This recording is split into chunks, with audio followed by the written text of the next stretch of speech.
Pauri 28. मुंद संतोख सरम पत जोली, ध्यान की कर ही विभूति। खिंता काल कुवारी कैया, जुगति दंड परतीति। आय पंथी सगल जमात, मन जीते जग जीत।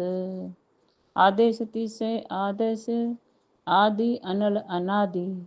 अनाहत जुग जुग एको वेश। Explanation.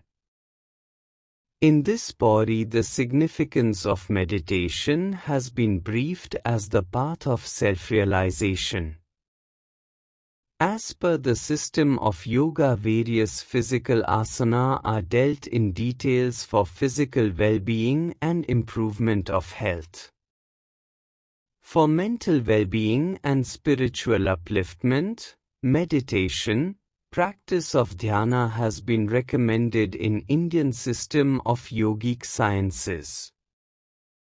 As yam and niyama are dealt in great details and great deal of importance is given in the improvement of lifestyle before following the path of Ashtanga Yoga.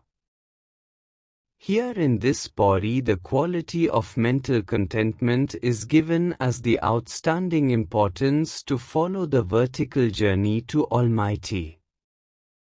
It is expressed that contentment must become like the earrings, as the symbol of beauty, in the way of living. For external physical look or beauty, wearing earrings is quite common, but it does not give any contentment and does not show the way to follow the divine path. Instead of this, one must engage him in dignified labor to earn his living for self-contentment. Or it may be said that one must live with modesty, with grace and self-respect. He must not do any such activity in his routine life such that his dignified grace gets affected. He must spend his part of life span apart from his daily earning in meditation to fix his life energies, his dhyana, towards the Almighty. He must put ashes of meditation or dhyana on his mind and chitkasa to merge him in the glory of Almighty. As Lord Shiva puts ashes of the dead on his body so that he is always aware of or remembers death, which can come any time in life.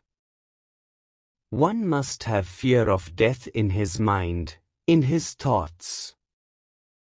Fear of death must become the garments of his chaste body. It does not mean that one needs to be scared of death. On the contrary, one must welcome death. To be always aware of death creates the feeling of dissipation, the vergai in the heart. It must be silently active in the inner world of the devotee so that it becomes easy for him to be away from various vices of this world, and he should be able to keep his body and mind completely chaste like a body of the Virgin. This approach indeed helps to keep the control on sensual pleasure, and one can easily observe brahmacharya in his life. This is as per the system of yoga, which recommends practicing pranayam to maintain purity in the system and in thoughts to lead pure, sin-free and innocent life. His determination acts as the sectarian staff for his internal divine progress. This facilitates fast progress towards spiritual self-realization, to get merged in the glory of God. Spiritual experience of devotees by his efforts, thus achieved with time, must act as a protection device like a stick in the hands of security staff to keep him away from the attack of vices. Since the attack of vices in one's life is a continuous process in the mind and it requires protection by spiritual experiences and by the grace of Almighty. These first two lines of this para can also be explained that by following the path of meditation for inner evolution and working with great honesty for earning livelihood, the strong life force and divine energies appear in the human system, which cultivates in his mind all the 27 divine qualities as listed in Gita, including contentment, purity, etc. With time, dispassion appears in the thoughts that make the devotee completely desire-free, pure in all respects, and one gets easily merged in the glory of the God. Thus one becomes self-realized with time. Further, it is very vividly expressed that the path of divine following is the path of universal brotherhood. One must consider that all the creations of this universe are very closely knitted. They belong to the same class. There is no difference in their needs, however they may differ in their evolution. They all must be treated equally without any difference and disparities. The creation of the whole universe belongs to one single cult only. There is no diksha required.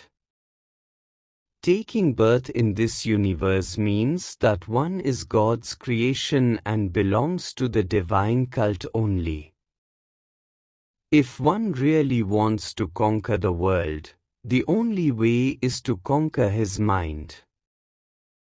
To conquer the mind means to control his senses, to control his desires as if to control the flow of wind without walls. Thus, to control the mind and become thoughtless is more difficult than to conquer the world.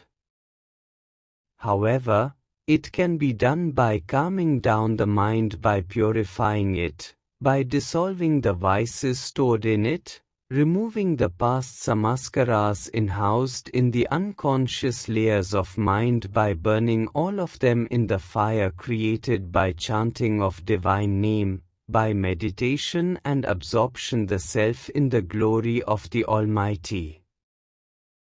This all is feasible by His grace only. Allocation of life force and its revolving process in the human system leads to the evolution of the devotee, and all this is achieved by self-efforts of the devotee, by his meditation and by his blessings. Lastly, one must hail into the Universal Lord, who is primal, pure, without shape and form, and eternal. Furthermore, He is forever and remains the same, perfect, completely integrated, unchanged, unaffected with time, and is beyond time and thus ever new and fresh. In the nutshell, it can be said that Guru Nanak Ji redefines the personality of a Hindu yogi or a sannyasin as above. But still, even today, the Hindu yogis wear earrings, munda, adorn the loin cloth or jholi, carry a begging bowl or khappar, and a staff, that is, danda. He also smears himself with ashes or vibhuti. Rebuilding the image of a Sikh, one who is in search of truth, the yogi, Guru Nanak asserts that contentment, modesty, contemplation, fear of death and a determined faith are necessary ingredients that guide a person to understand the path of universal brotherhood and love. Conquering one's mind or the oscillation of thoughts, and by becoming determined to achieve God's realization and to put his whole energy for emergence in the divine glory only as an aim of life, one can conquer the world. In fact, the way of meditation is the only suggested means to be self-realized in course of time by the grace of cosmic power, the formless God.